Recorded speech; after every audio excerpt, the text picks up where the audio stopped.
We remember this differently.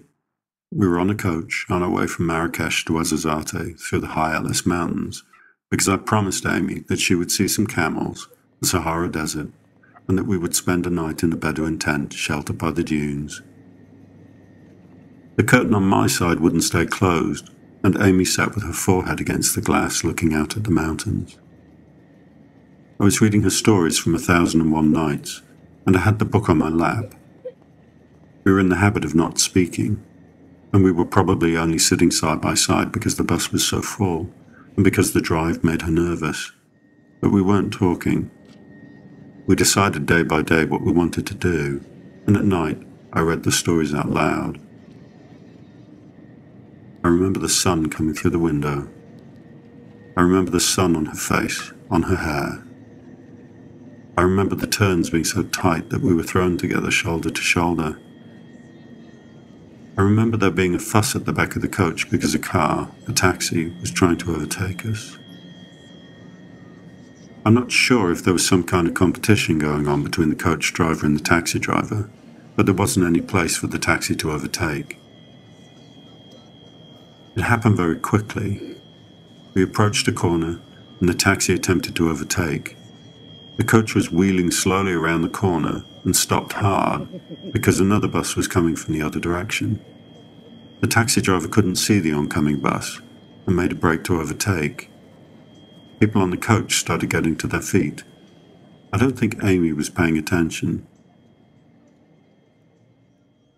It wasn't what you'd expect. I didn't see it happen. The taxi went over the edge without any sound. People at the front of the coach shouted, in a strange noise, something like a collective gasp. But I could remember how quiet it was. It just went over the edge. We had to get off the bus.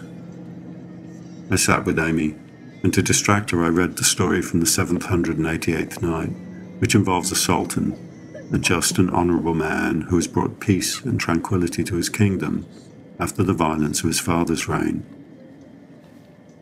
The Sultan decides to interview each of his staff, the dignitaries and advisors, and discover for himself if they are deserving. He meets with everyone.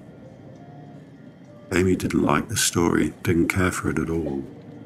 And while I read, she looked out across the road at the air, the drop, the people gathered at the edge, everyone looking down, just these figures, and the empty, blue sky.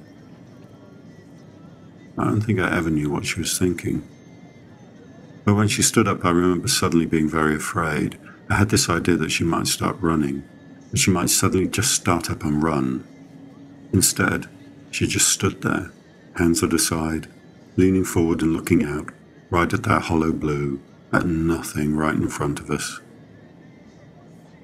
She remembers telling me that it was over, and this is how she remembers it. We don't disagree on the moment itself, but I don't remember her saying anything. The next day she returned to Marrakesh alone.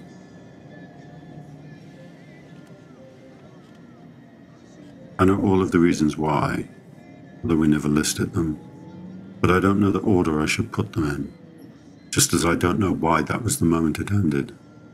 But it ended.